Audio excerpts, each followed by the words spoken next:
Good morning, good afternoon, and good evening, everybody. In this video, I am going to be showing you how you can tackle on one of the most difficult Slayer bosses in early to mid-game progression, which are VOIDGLOOM Slayers. Before we get any further, I want to tell you that this guide is not Iron Man friendly, and it is quite expensive. But not to worry, I will show you how I make the money to fund the gears that I use. Also, this guide will be based on my personal experience on beating Tier 2, Tier 3, and Tier 4 VOIDGLOOM. So, in that note, you may be able to get away with slightly worse gear, but that's on you to experiment yourself. For Tier 2, the armor that I used was 2 Force Necron with a Revived Heart and Maxer Boots. The Necron and Maxer Boots is pretty much self-explanatory. It's an armor with good base damage, defense, and health. It gives you pretty much a good survivability for Tier 2. But I think I have seen some people get away with 3/4 Shadow Assassin or 3/4 Ender, but still with the Revived Heart, as it is pretty much essential because it doubles your healing. For the sword, I used a Shadow Fury for the first couple of bosses until I get to VOIDGLOOM Slayer level 3, and once I get level 3, I can finally use the Void Edge Katana, which is pretty much better to spawn the boss and to kill the boss also because it has the ability that gives you ferocity. For utility item, I used Wand of Restoration and Mana Flux for overall healing. But if you do have the upgrade, which are Wand of Atonement and Overflux, it will be so much better and you would be so much more comfortable tackling with Tier 2s, and it will be so much easier with Tier 3s too. And I also used Necromancer Sword with Floor 3 Tank Zombies for the hits phase. You don't need a Reaper Scythe. I'm telling you this, you don't need a Reaper Scythe. It's not necessary to do it for the hits phase. Necromancer Sword is already enough. With the 2 souls, you can already tackle the hits phase without any sort of problems. And lastly, one of the most important, MP. The magical power or magic power that I had while beating this Tier 2 was around 260 to 290. It's very low, I know, but that is just enough for me to beat the Tier 2 comfortably. I was using the Itchy Power Stone, which you can craft from furballs. It should be pretty cheap, so there's no excuse to get them. One last thing that I forgot to mention is the pets. You're gonna need an epic Enderman pet at minimum. You can get legendary, but I think epic is enough. I used epic myself. I think I had level 50, but I recommend you should get like at least level 70 or higher. Me, I bought the epic at level 1 and I leveled it up. And currently I still have my epic Enderman pet. I still use it for Tier 4s. It makes you take 30% less damage from end monsters, including Enderman and the VOIDGLOOM boss. I'm telling you, this is necessary. It's so good. The survivability is just, it makes you more comfortable taking damage during a boss fight. I'm gonna do the boss with my Shadow Fury, 3/4 Shadow Assassin with a Revived Heart. I put all my talismans aside and I have 263 magical power, just so it's fair, and I'm gonna use Radiant Power Orb, which is much worse than Mana Flux, but I'm only making this fair because I have a high combat level right now, which is 47, and I also have the Wand of Atonement, so I think you guys will be much more comfortable with, a Mana Flux. I wouldn't suggest you do this in Radiant. I think you should just upgrade it because Mana Flux just carries you in a lot of, combat, I guess, adventures. And yeah, I have my Necromancer Sword for the hit phase. I have my Fabled Shadow Fury, and I put ultimate wise on both the wand and the Necromancer Sword. And I also have a Florid Zombie Sword just for backup.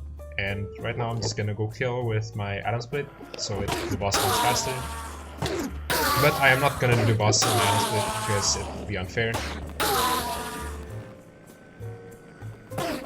Just give me a second, let me just get the close real quick.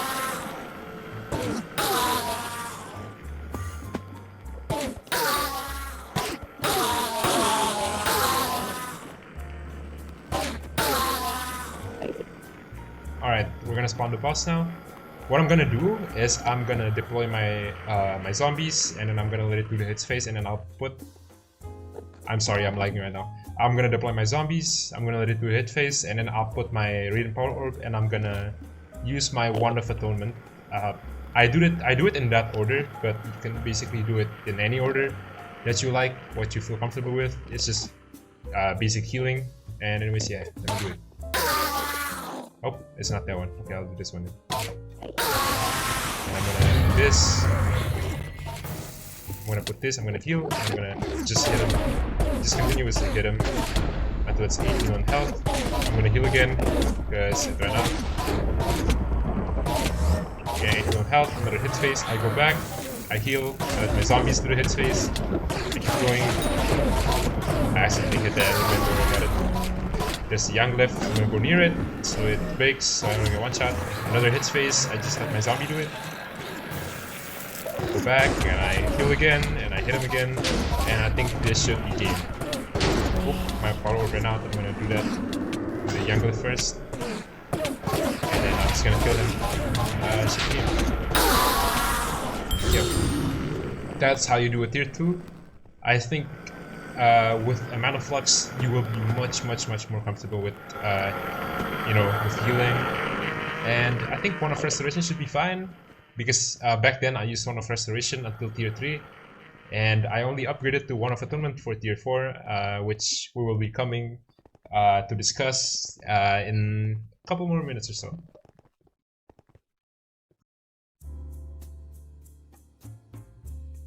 By now, you should have unlocked the VOIDGLOOM Slayer level 5.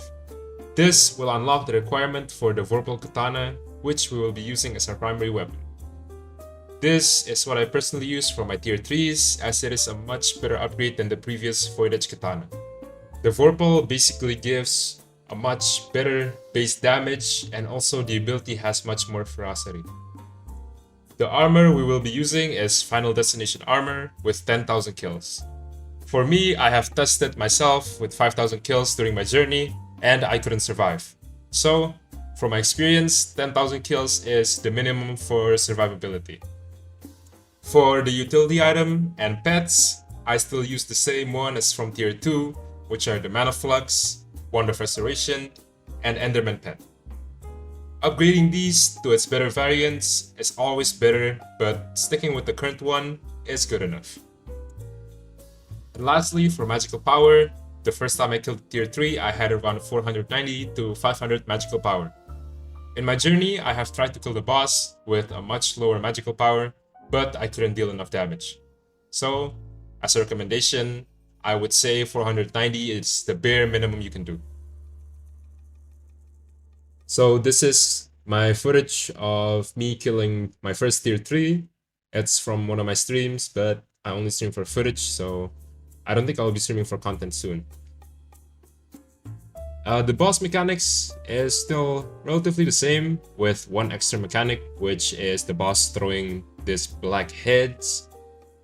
All you have to do is just look at it for a certain amount of time until it disappears, because if you don't, you will start taking damage consistently and it might drain out your health.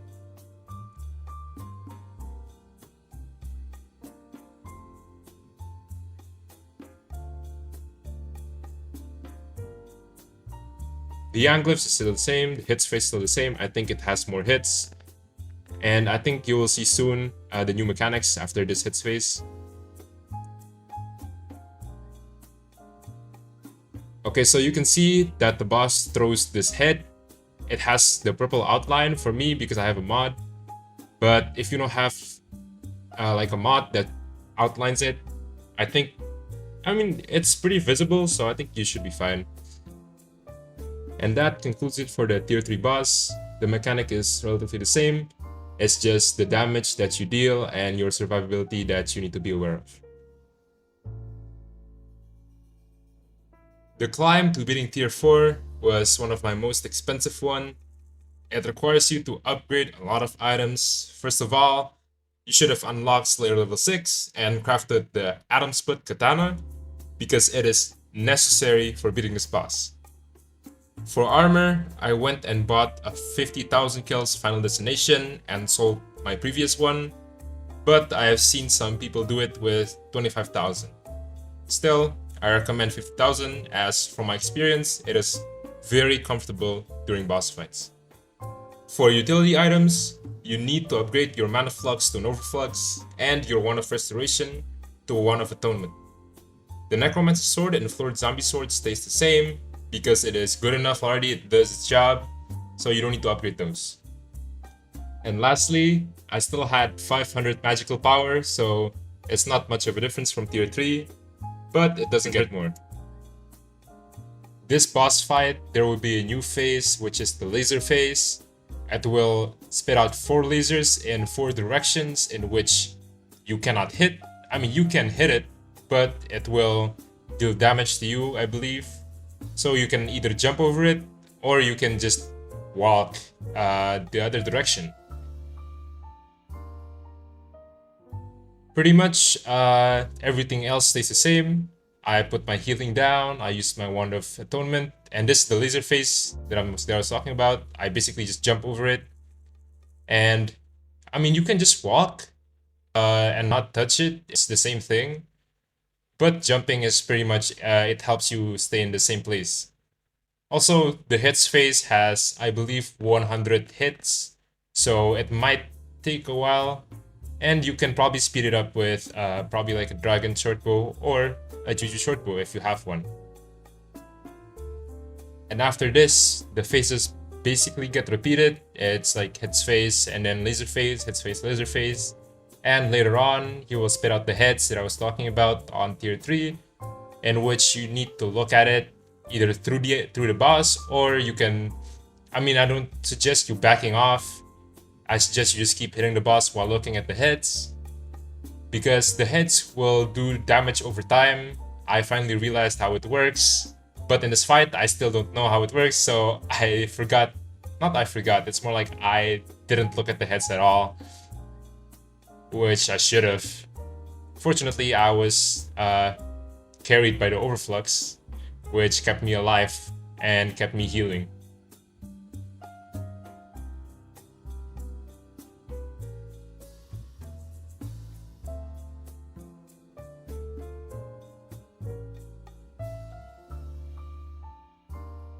And that concludes the tier 4 fight. It shouldn't be that much different from the tier 3 except for the laser phase.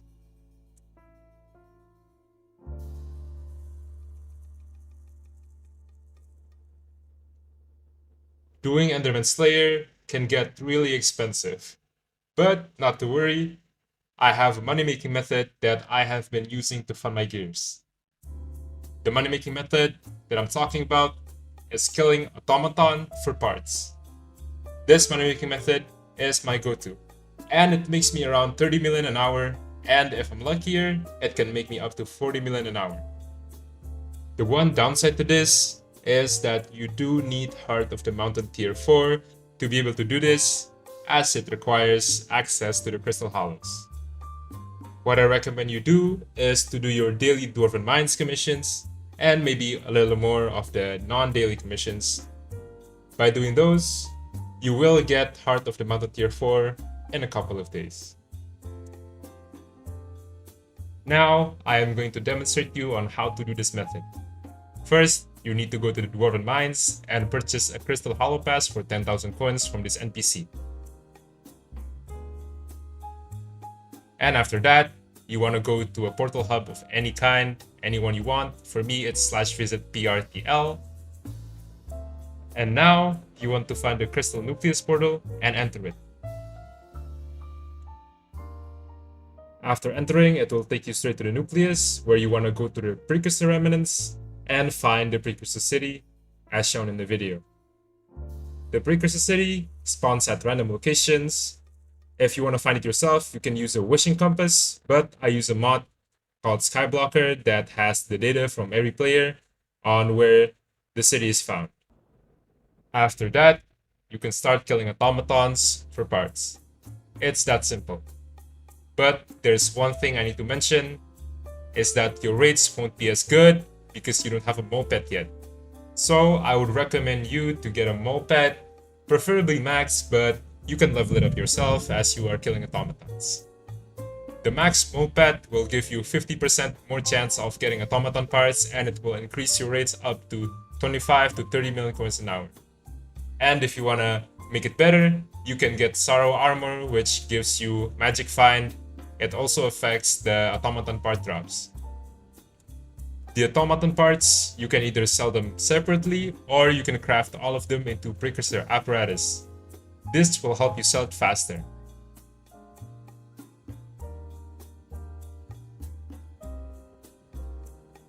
And that should be all for the video. I want to thank you guys so much for watching.